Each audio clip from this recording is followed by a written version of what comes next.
Ira and her friend Tom decided to get away for a peaceful vacation in a remote cabin, deep in the woods, far from the hustle of city life. As soon as they arrived at the cabin, Ira immediately felt something strange. The woods were eerily quiet, and the cabin's door looked old and creepy. "This place feels a little too strange, Tom," Ira said. Tom laughed it off.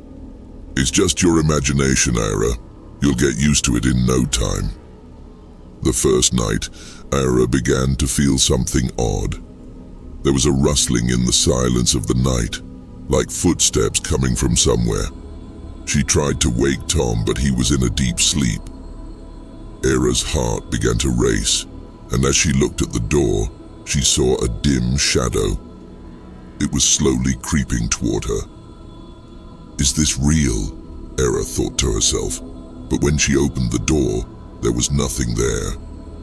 She stepped outside, but suddenly, the door slammed shut behind her, as if something didn't want her to leave.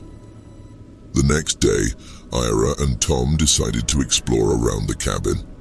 As they walked deeper into the woods, they stumbled upon an old cemetery. It was abandoned, with bloodstains on some of the gravestones. Ira's blood ran cold when she read one gravestone, Kayla Ellis. Tom tried to brush it off, but Ira felt something sinister was at play. That night, when they returned to the cabin, they realized they were trapped in the woods. The doors were locked, and the landscape outside had changed completely. That night, Ira again heard footsteps, but this time the sounds turned into a soft whisper, as though someone was calling her from the trees. "Ira." The voice grew louder, closer. Ira tried to wake Tom, but his eyes were wide with fear. "What's going on?" he asked, his voice shaking. Something was terribly wrong. As they moved back inside the cabin, Ira heard whispers.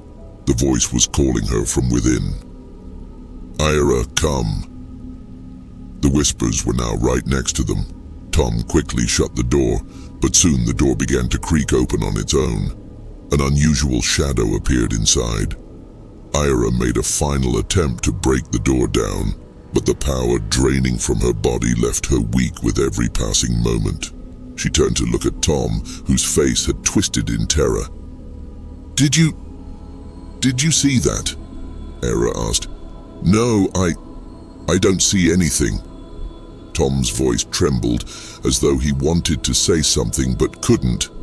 Ira tried to peek outside once more, but a dark shadow loomed in front of her, its eyes empty.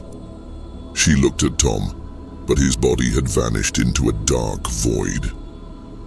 Ira's heart raced as she realized they could never escape. The cabin was a trap, and they were its prey. As the shadow consumed them both, the screen went black,